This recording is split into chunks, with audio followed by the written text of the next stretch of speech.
Please stand.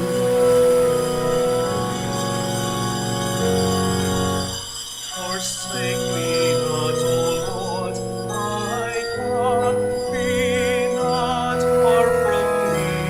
Make haste and come to my help, O Lord, my strong salvation.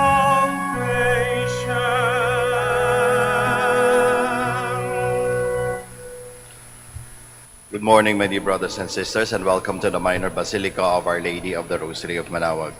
Today we will celebrate the memorial of Blessed Buenaventura, Garcia Paredes, and companion Martyrs. We begin our celebration. We gather in the name of the Father, and of the Son, and of the Holy Spirit. Amen. The grace of our Lord Jesus Christ, and the love of God, and the communion of the Holy Spirit be with you all. And with your spirit. Sisters and brothers, let us now acknowledge our sins and so prepare ourselves to celebrate the sacred mysteries.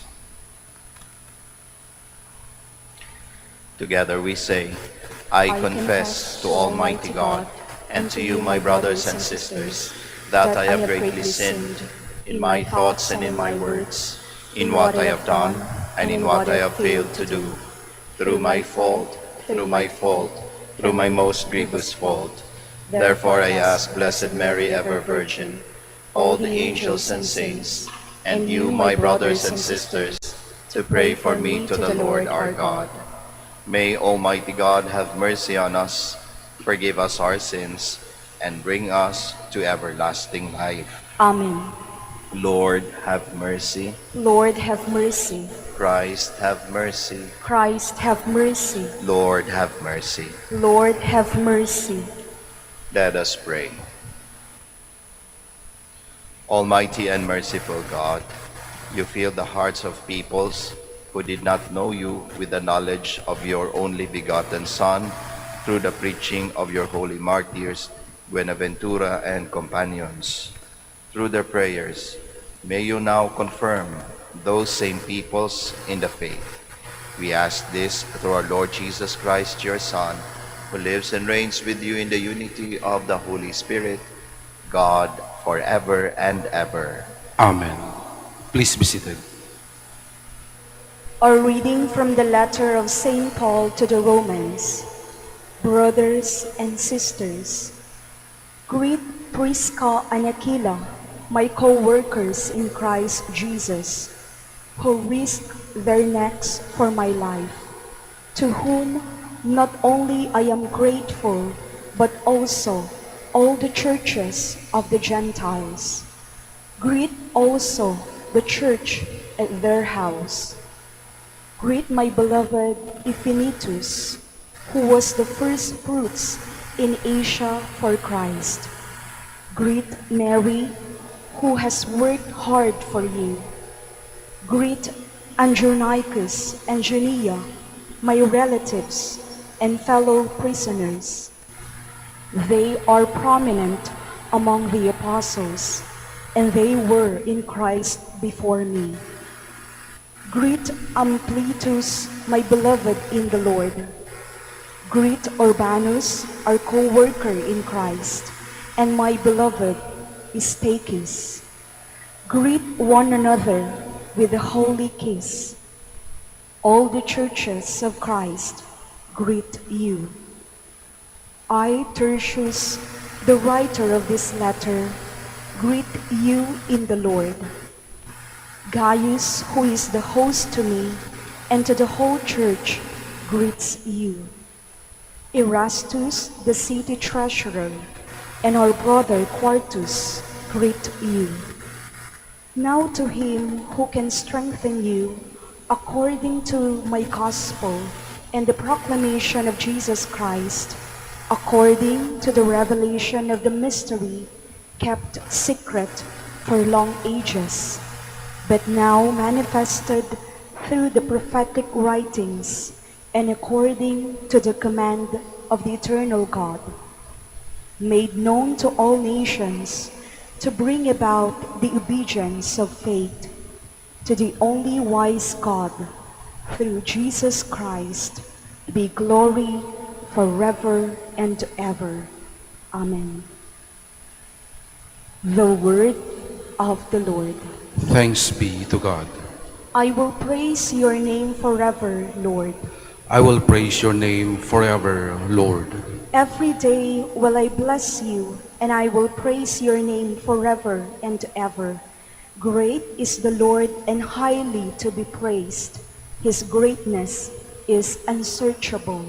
I will praise your name forever, Lord. Generation after generation praises your works and proclaims your might.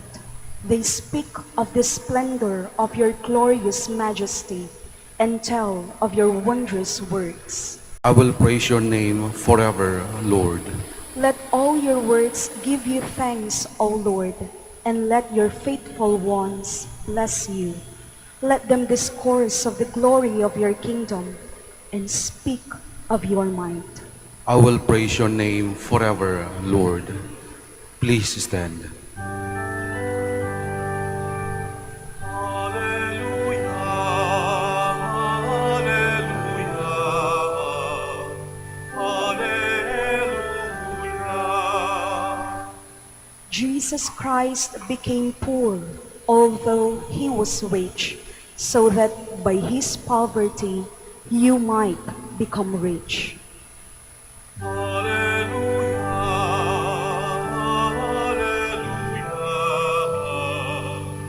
alleluia, alleluia.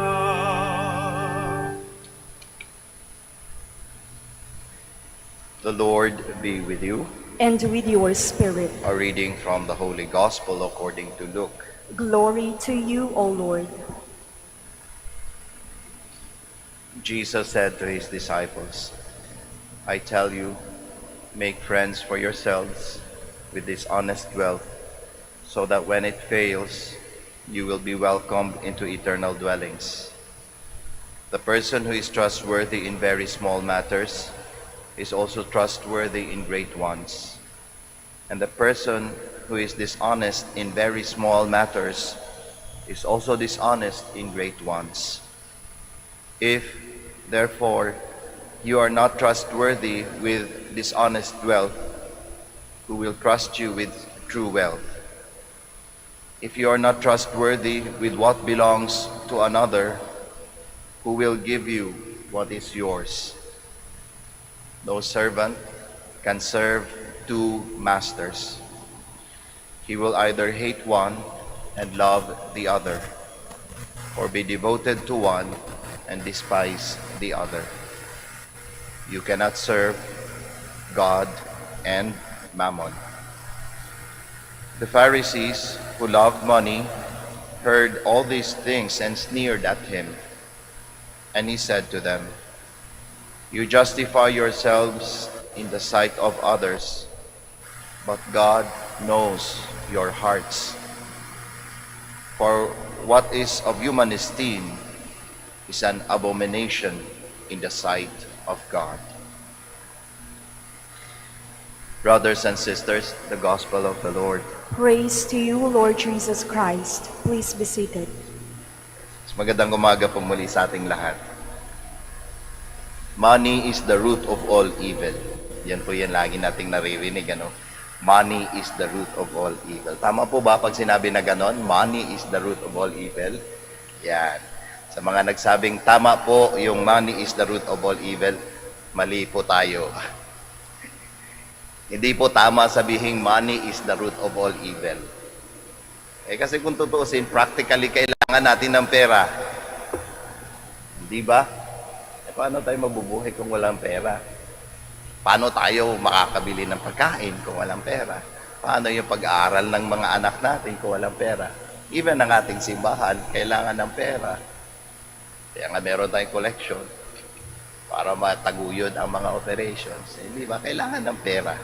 So it could not be that money is the root of all evil. Ano po yung narinig natin sa letter ni Paul doon sa scriptures? Hindi ba parang ganon? Klaruhin natin kung ano sinabi. Ang sinabi doon, hindi money is the root of all evil.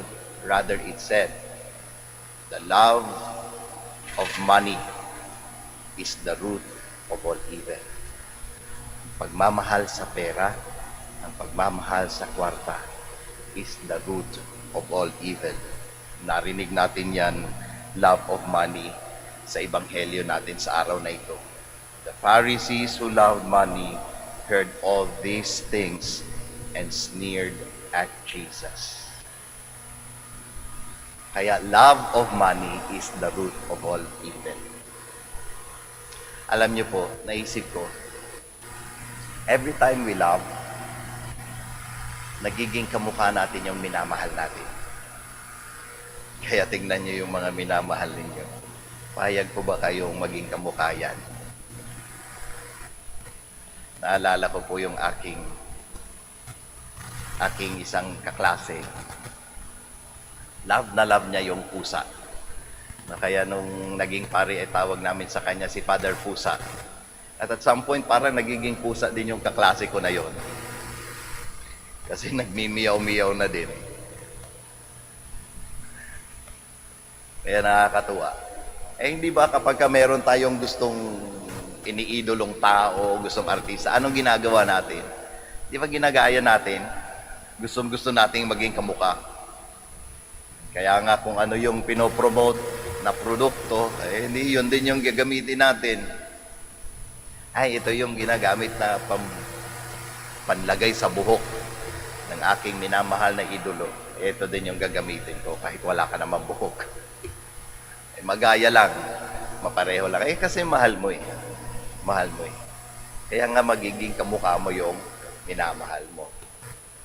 Kaya nga di ba meron tayong katagang mukhang pera. Kasi ano ang minamahal? Pera. That is why, when you love, most likely, magiging kamukha mo yung minamahal.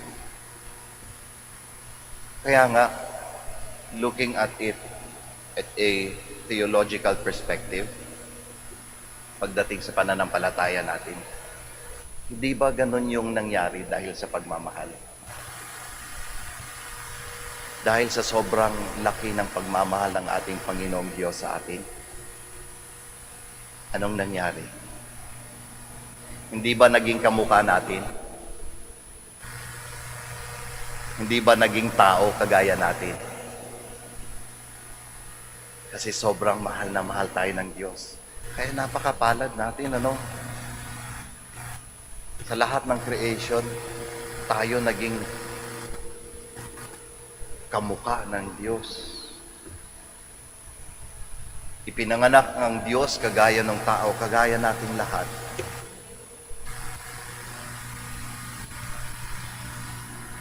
Inalagaan, pareho-pareho nating lahat. Naghirap, nagtrabaho, pareho-pareho nating lahat bilang tao. Namatay, kagaya din ng tao. Hindi ba? Dahil sa laki ng pagmamahal ng ating Panginoong Diyos, naging kamukha ng tao ang Diyos. Oh. Kaya alagaan natin yung mga itsura natin. Alagaan natin yung tao. Kasi yan ang minamahal ng Diyos. Yan ang ginaya ng Diyos. Napakapalad nating lahat. Pero alam nyo talaga yung tunay na pagpapala sa atin? Hindi lang yung naging tao ang Diyos dahil sa pagmamahal niya sa atin, kundi nagbigay daan ang Diyos para sa ating lahat na maging kamukha natin siya sa pamamagitan ng pagmamahal sa Kanya. Na tayong tao with our lowliness, with all our weaknesses, pwede natin maging kamukha ang Diyos. Pwede tayong maging kagaya ng Diyos. Kaya nga ang tawag sa atin, mga anak ng Diyos, the sons and daughters of God, the heirs of the kingdom. Bakit? Nagbigay ng daan ng Diyos para mahalin natin siya. Paano? Sa pamamagitan ng kanyang anak. Minahal tayo ng Diyos sa pamamagitan ng kanyang anak at binigyang daan tayo ng Diyos na mahalin natin siya sa pamamagitan din ng kanyang anak, ang ating Panginoong Hesukristo. Kaya every time na nakikinig tayo sa katotohanan ng ating Panginoong Hesukristo, sa kanyang mga turo at aral, every time na sumusunod tayo sa yapak ng ating Panginoong Hesukristo, sa kanyang daan ng awa, sa kanyang daan ng pagmamahal, ito yung pagpapakita natin na tunay nating minamahal ang Diyos. At sa pamamagitan nito, nagiging kamukha natin ang Diyos. At kapag naging kamukha natin ang Diyos, hindi tayo matatakot na kumatok sa pintuan ng langit.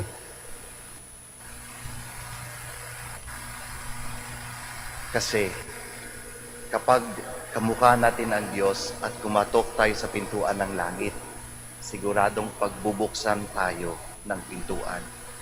Kasi makikilala tayo agad. Kamukha ng Diyos yan. Papasukin sa kaharian ng Diyos. Kaya, masama kapag minahal natin ang pera. Kasi, magiging mukhang pera tayo. Magiging kamukha natin ang pera.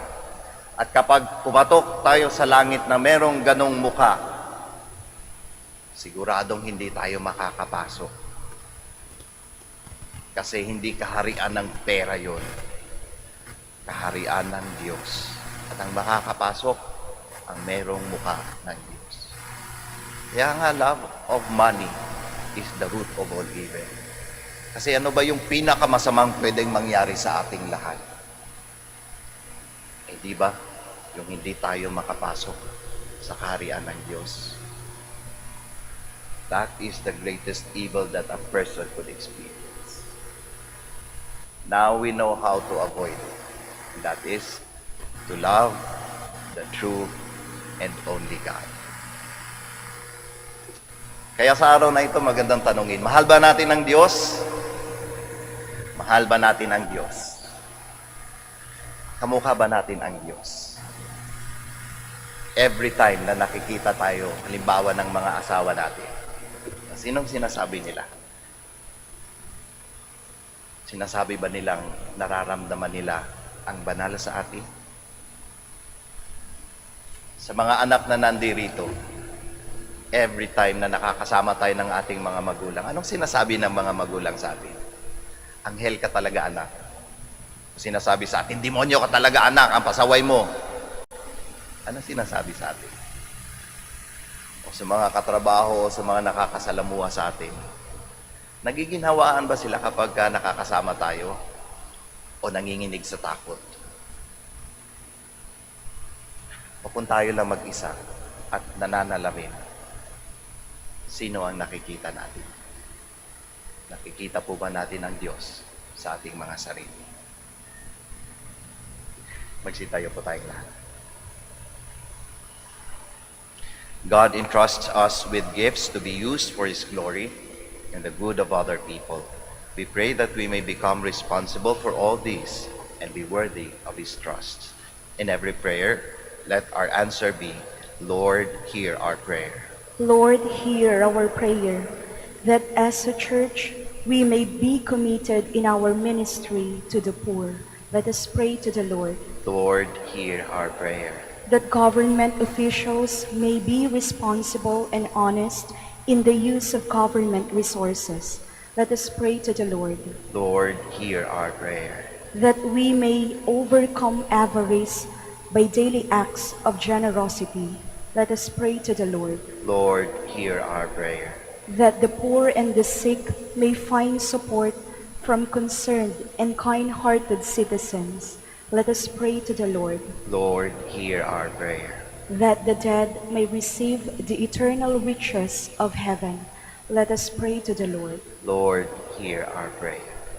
Now, in the silence of our hearts, we offer our personal and our particular intentions, and we also pray for the intentions of this Mass.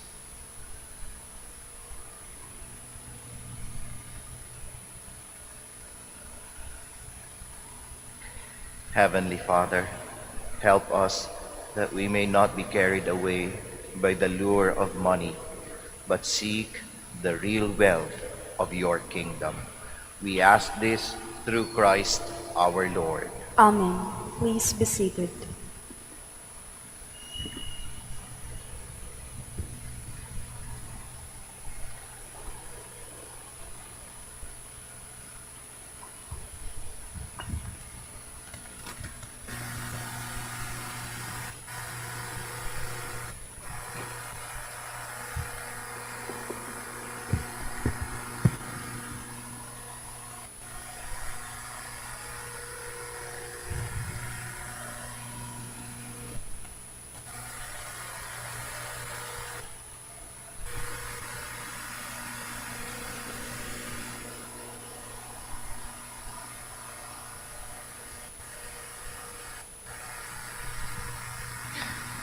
Blessed are you, Lord God of all creation, for through your goodness we have received the bread we offer you. Fruit of the earth and work of human hands, it will become for us the bread of life. Blessed be God forever.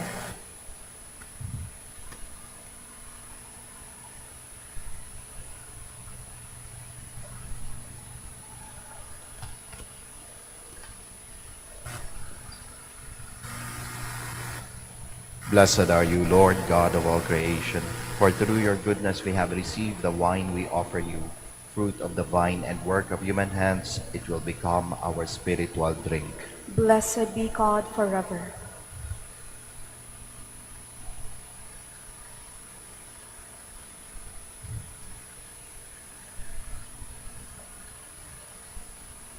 Please stand.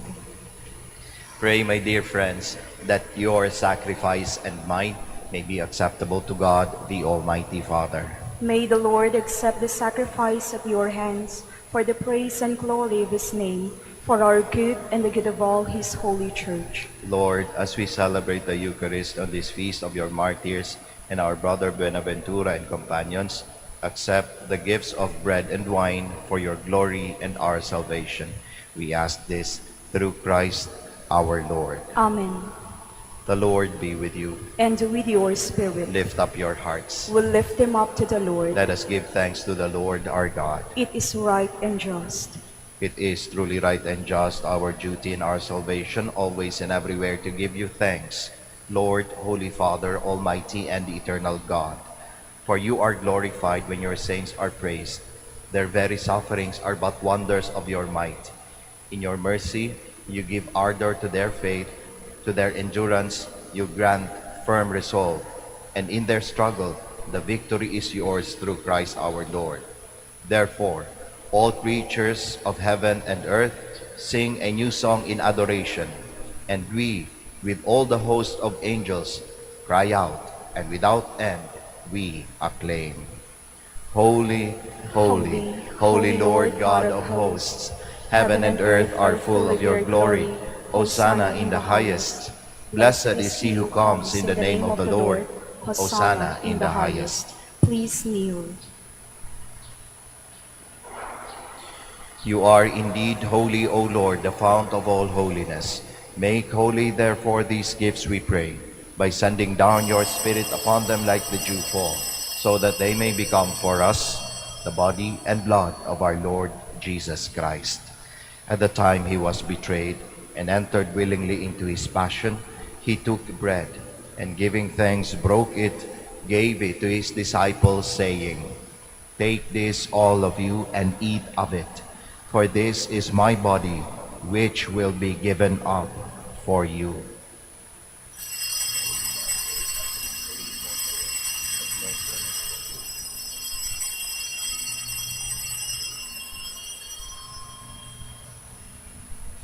In a similar way, when supper was ended, he took the chalice, and once more giving thanks, he gave it to his disciples, saying, Take this, all of you, and drink from it.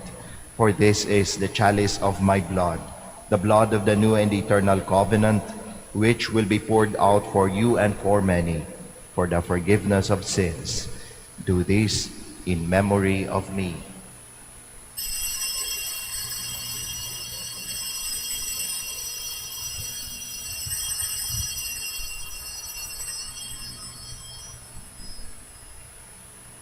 The mystery of faith.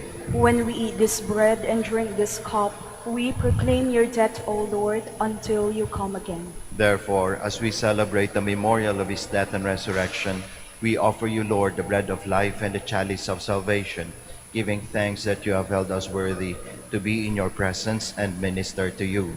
Humbly we pray that partaking of the body and blood of Christ, we may be gathered into one by the Holy Spirit.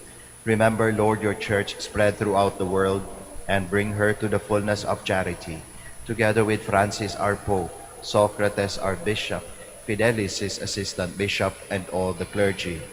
Remember also our brothers and sisters who have fallen asleep in the hope of the resurrection, and all who have died in your mercy. Welcome them into the light of your face. Have mercy on us all, we pray, that with the Blessed Virgin Mary, the Mother of God, with blessed Joseph, her spouse, with the blessed apostles, and all the saints who have pleased you throughout the ages, we may merit to be co-heirs to eternal life, and may praise and glorify you through your Son, Jesus Christ. Through him, and with him, and in him, O God, Almighty Father, in the unity of the Holy Spirit, all glory and honor is yours forever and ever. Amen. Please stand. At the Savior's command and formed by divine teaching, we all dare to pray.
Deliver us, Lord, we pray, from every evil.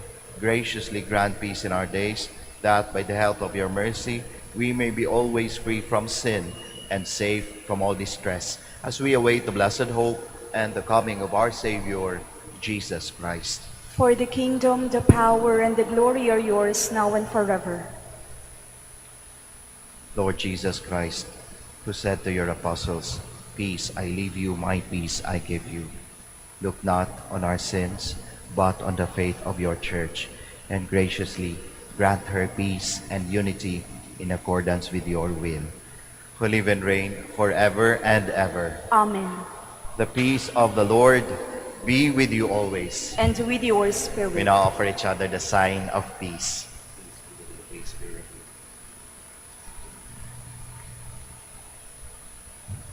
Lamb of God, you take away the sins of the world, have mercy on us. Lamb of God, you take away the sins of the world, have mercy on us. Lamb of God, you take away the sins of the world, grant us peace. Please kneel.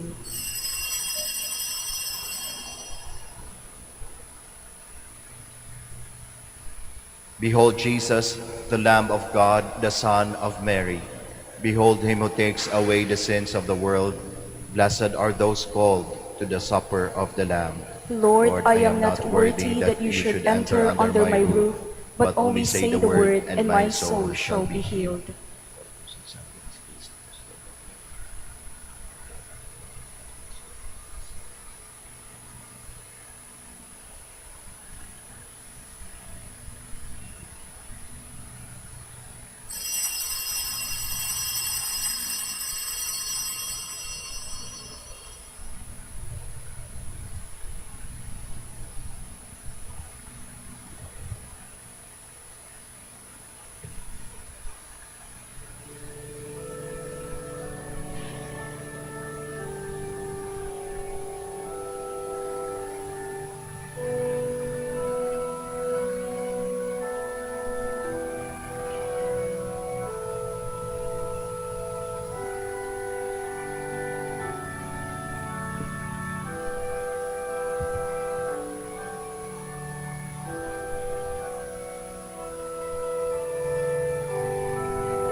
Please stand.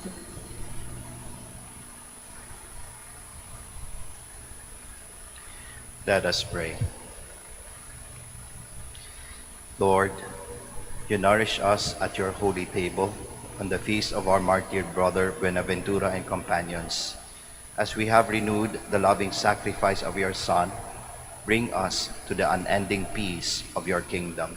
We ask this through Christ our Lord. Amen. Bago po tayo magtapos ng ating misa, ako po'y magpapasalamat sa ating lector-commentator, sa ating acolytes, sa ating Eucharistic ministers, at sa inyong lahat po na nakisa sa misang ito.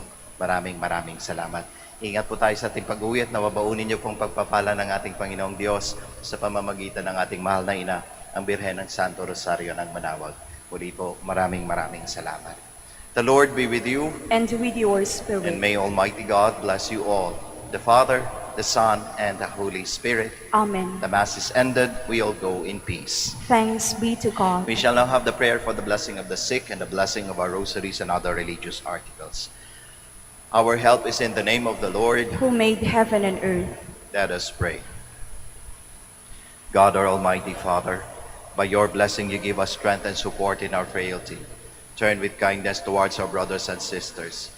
Free them from all illness and restore them to good health through the intercession of Our Lady of the Rosary of Manaoag, so that in the sure knowledge of your goodness they will gratefully bless your holy name. We ask this through Christ our Lord. Amen. In memory of the mysteries of the life, death, and resurrection of our Lord Jesus Christ, and to the honor and glory of the Blessed Virgin Mary, Mother of Christ and Mother of the Church, Our Lady of the Rosary of Manaoag, may these rosaries, images, candles, oils, and other religious articles, our devotees and pilgrims, be blessed and made holy. In the name of the Father, and of the Son, and of the Holy Spirit. Amen. Amen.